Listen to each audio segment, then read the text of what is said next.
هلا والله بالجميع، معكم احمد ورجعت لكم بفيديو جديد وسياره جديده. السياره اللي معانا اليوم من السيارات اللي متحمس لها كثير اني اصورها واعطي رايي عليها. يقولوا ان منافسيها الجيلي بريفيس والشانغان، ولكن من بعد ما استخدمتها يومين الحين اقدر اكد لكم ان منافسيها بشكل مباشر بيكون الجولف جي تي اي والسوبارو دبليو ار اكس. نعم، هذه السياره قاعده تتحدى الالمان واليابانيين. سياره من الصانع الصيني جي اي سي، مجهزه للحلبات وللاداء العالي. ولكن يا شباب، قبل لا ندخل في تفاصيل هذه السياره لا تنسوا تعملوا لي سبسكرايب وتضيفوني على الانستغرام. بحط هنا انستغرامي، انزل بشكل يومي وخلف الكواليس كذلك، فضيفوني على الانستغرام واعملوا لي سبسكرايب عشان نوصل 10,000 مشترك قبل نهايه هذه السنه باذن الله. بدايه من الامام راح يجذب لك هذه الليتات، في بعض المصادر يسمون السنيك اي او عيون الحيه. صراحه عاطيات السياره شكل شرس من الامام، ومع هذه اللمسات البرتقاليه تحس ان السياره جايه عريضه على الشارع. واما على الاناره الاماميه فهي جميعها LED، سواء الليت العالي او الليت المرتفع او العالي. واول ما تقرب من السياره من الامام راح تلاحظ شعار الجي اي سي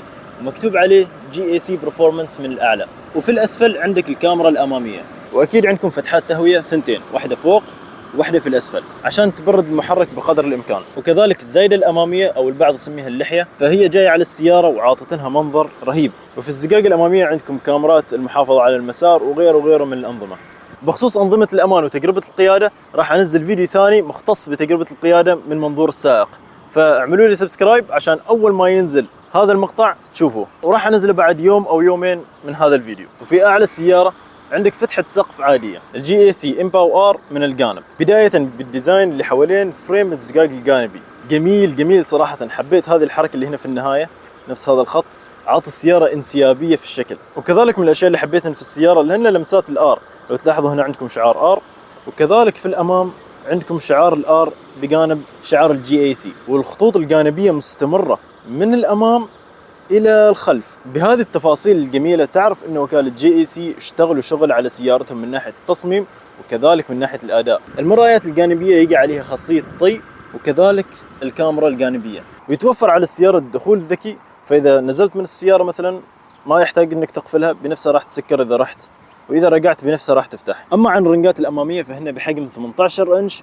وعرض 225. من الاشياء الجميله اللي لاحظتها انه يجي من الوكاله على السياره تواير ميشلن بايلوت سبورت 4. واول شيء راح يشد انتباهك في هذه الرنجات اللي هو حجم البريك كاليبر اللي داخل، فيتوفر على السياره بريك كاليبر 4 بساتين رياضي من شركه كونتيننتال، وفتحه غطاء البترول على الجانب الايمن من السياره، فموضوع الزحمه لا تحاتم منه كثير محطات البترول.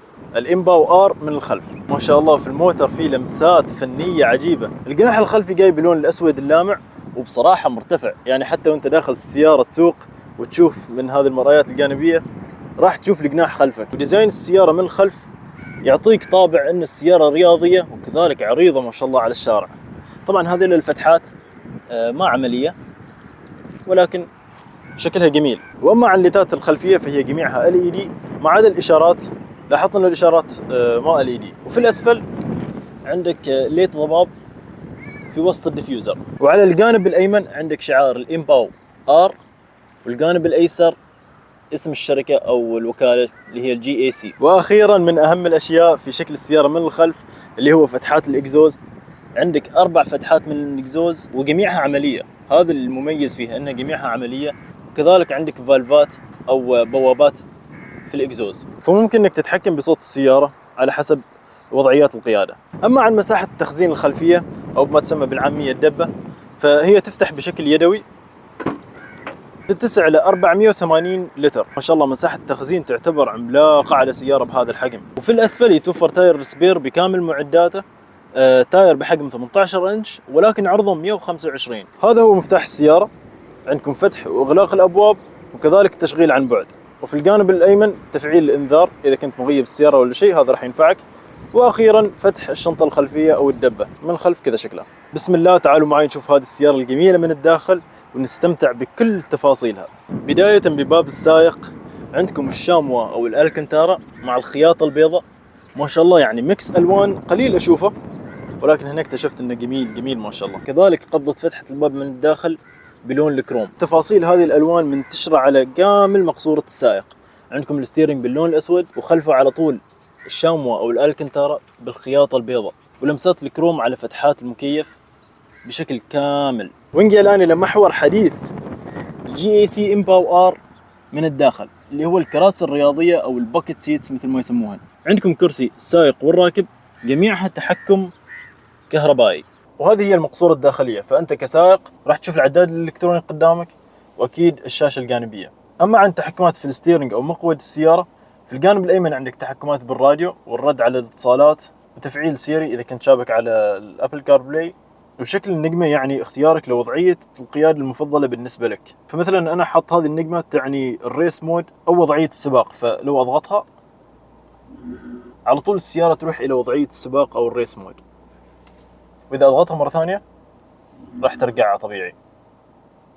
وبجانب شعار النجمة عندك تفتح الإكزوز أو تسكره. وأما يسار الستيرنج أو المقود عندك التحكم بالعدادات، تغير شكل العداد وتخليه المفضل لك. وأما هذا الفرار يتحكم بالمعلومات اللي تريد تطلعها على الشاشة. وباقي التحكمات كلها متعلقة بمثبت السرعة، عندك زيادة السرعة وتنقيصها، وهنا تفعيل مثبت السرعة، وهنا تفعيل المحافظة على المسار، وهنا الحفاظ على المسافة ما بينك وبين السيارة اللي أمامك. وفي الخلف عندكم التحكم بالمساحات، وفي الجانب الثاني التحكم بإشارات الانعطاف والإنارات بشكل عام ولية الضباب. وأخيرا في مقود السائق من الخلف يتوفر عليها البادل شيفتس أو جيرات الإف 1. وفي الأسفل عندكم تحكم بمستوى الإنارات الأمامية ومانع الانزلاق وفتح غطاء البترول، وأخيرا فتح الشنطة الخلفية أو الدبة. من الأشياء اللي حبيتها في الإمباو آر بشكل عام اللي هو سهولة الاستخدام. السيارة مصممة للاستخدام اليومي ولراحة السائق والركاب. يعني مثلا عندكم التحكم بالمكيف، الحين كل حد يخلي الموضوع في الشاشة، ولكن في الإمباو ما زال التحكمات بالمكيف كلها أزرار. على الجانب الأيمن عندكم التحكم بالمروحة،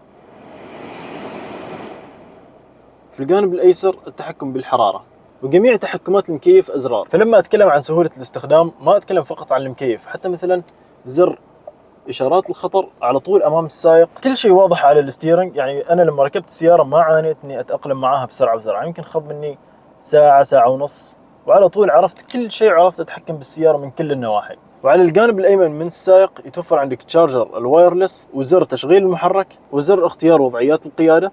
السيارة فيها 4 وضعيات قيادة، عندكم الإيكو والكومفورت والسبورت والريس، وآخر وضعية قيادة اللي هي DIY أو النوع اللي أنت تختاره والضبط على هذه النجمة. وأما عن قبضة جير الإمباو فهي سهلة الاستخدام كذلك. لما ترجع القبضة على الآخر تروح السيارة في الدي، وإذا تقدمها على الأمام آخر شيء تروح السيارة على الآر ويشتغلن عندك كاميرات ال 360. وإذا ترجع قبضة الجير في الوسط السيارة تروح على الان. وأخيرا البي فهو زر هنا. كذلك من الأشياء اللي حبيتها في الإمباو آر إن السيارة تخيرك، فعندك عدة خيارات. يعني مثلا التحكمات بالزجاج الجانبي عندك هنا كل التحكمات وبشكل مبسط وسهل، صح؟ هنا عندك تحكمات بالمرآيات الجانبية. فلما قلنا السيارة تخيرك، فمثلا عندك الزجاج الجانبي نفس ما قلت تقدر تتحكم من الباب بشكل مبسط وسهل، ولكن كذلك تقدر تتحكم من الشاشة. يعني إذا تضغط على السيارة تروح على الأون أوف كنترول، عندك التحكمات بجميع الزجاج. مثلا عندك أوبن ويندوز، إذا تضغط عليها كل الزجاج الجانبي ينزل جميع. تضغط على كلوز ويندوز وراح يسكر جميع الزجاج الجانبي. وإذا تريد تتحكم بأي زجاج جانبي بشكل منفرد، مثلا تروح RR رايت رير وتفتح بهذا الشكل. شوف كيف مثلا أوقفها كذا لهذا المستوى. إذا نرجع ونشوف الخلف بتشوفوها نفس المستوى. فبصراحة لمسة واجد ممتازة، خاصة مثلا إذا السائق نزل وهو ناسي واحدة من الزجاج مفتوحات ولا شيء، وكان شال حد من الأهل ولا شيء معاه، فما يقدر مثلا السكند سيت يطلع ويجي يجلس في مكان السائق عشان يسكر الزجاجة.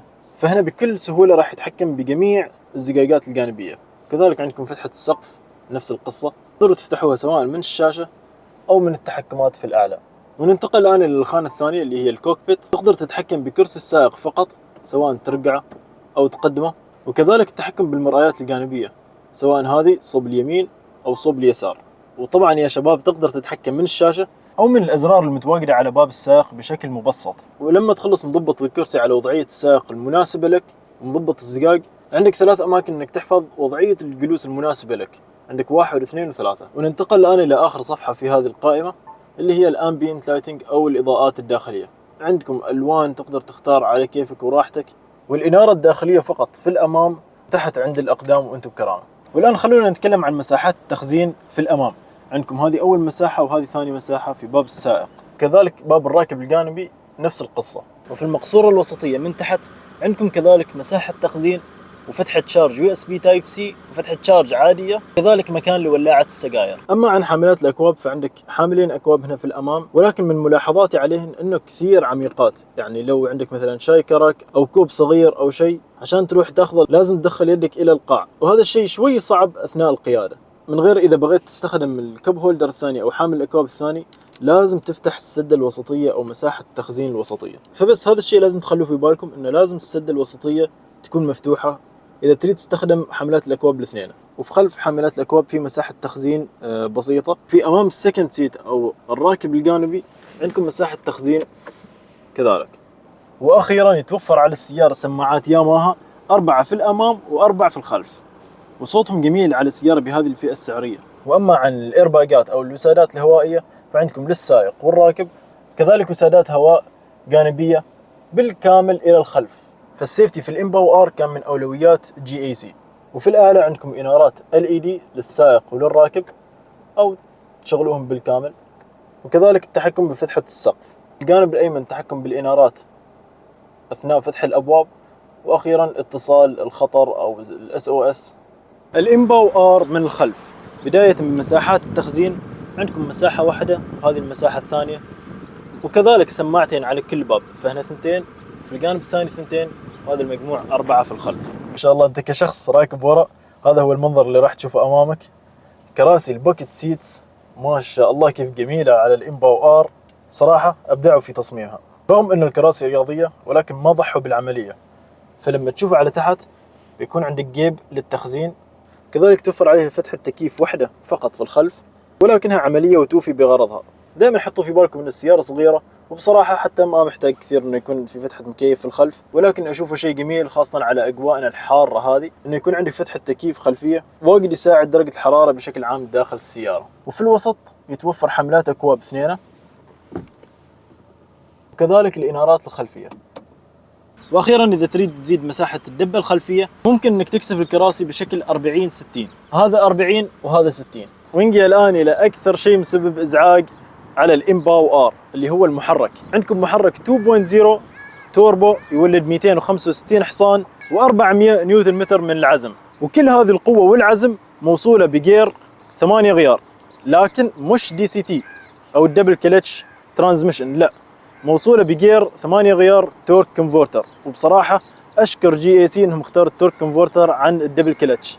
انا عن نفسي ما كثير من محبي الدبل كلتش خاصة على هذا النوع من السيارات، لأن على السرعات البسيطة في المدينة شوية يصعب عليك استخدام السيارة وتكون ما سلسة، ولكن الإمباو آر بصراحة سلسة حتى من الصفر وعلى السرعات البسيطة، وفي المدينة كثير كثير كثير استخدامها سهل. وفوق ما أن استخدامها سهل تحس أن السيارة لها شخصية ثانية، من تدخل الشارع العام أو تحطها على الريس مود السيارة تتحول بالكامل. صحيح السيارة دفع أمامي، ولكن هذا الشيء يوضح لك أنه GAC اشتغلوا شغل على الإمباو آر من الخاطر. فيتوفر عليها في الامام الكترونيك ليميتد سليب ديفرنشال، ما LSD العادي او الاوبن ديف، لا، الكترونيك ليميتد سليب ديفرنشال. هذا يعتبر من افضل الديفريشنات الاماميه. هذا الشيء راح يساعدك خاصه الناس اللي عندهم سياره دفع امامي وهورس باور عالي، يعرفوا انه لما تدوس من الصفر السياره ما ترضي تلف، او احيانا الستيرنج يلف عنك يمين او يسار والسياره كذا يعني ما تكون ثابته من الصفر.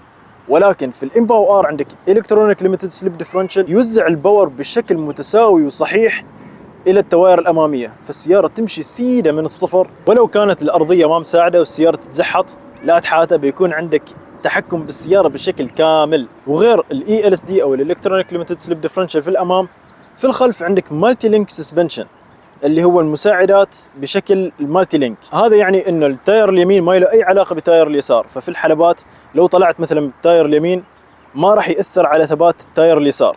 من غير كل هذا عندك فتحات تبريد للبريكات الاماميه، وكذلك سبرنجات السياره معصصينها شويه اكثر من الامباو العاديه عشان يعطيها تماسك على السرعات العاليه والمنحنيات. يعني بصراحه من استخدامي البسيط وفي الاماكن المخصصه طلعت الى سرعات عاليه والسياره ثابته ما شاء الله على هذا الوزن وهذا الباور. بصراحة سيارة تطلع من الوكالة جاهزة، ما يحتاج تعدل عليها شيء، ما يحتاج لها أي إضافات. حتى كذلك الصوت، الحين بسمعكم صوت السيارة خاصة في الداون شيفت أو لما ترجع غيار يطلع لك صوت جميل. واللي حلو فيه إنه ما ما صوت صناعي او مبتكر، لا، هذا هو صوت 2.0 التوربو اللي على الامباو ار.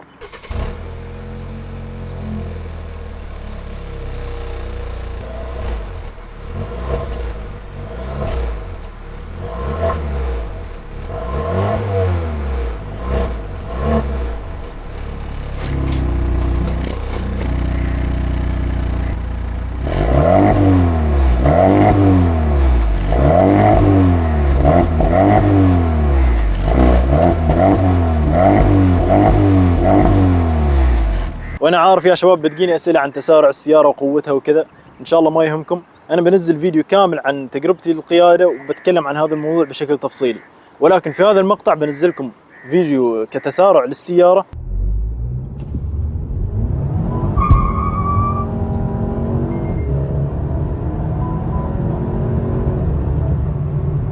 واما عن خزان السياره اللي متاكد بتجيني اسئله عنه، فهو حجمه 47 لتر وياخذ فقط 95، فما ممكن انك تعباها 91 او شيء اقل من كذا. واخيرا يا شباب، جميع تفاصيل الوكيل في سلطنه عمان لجي اي سي بكتبه في الوصف، عن سعر السياره والضمان وجميع التفاصيل. فانزلوا تحت واعملوا لي سبسكرايب، لا تنسون نريد نوصل 10,000 سبسكرايبر واكثر ان شاء الله على نهايه هذه السنه.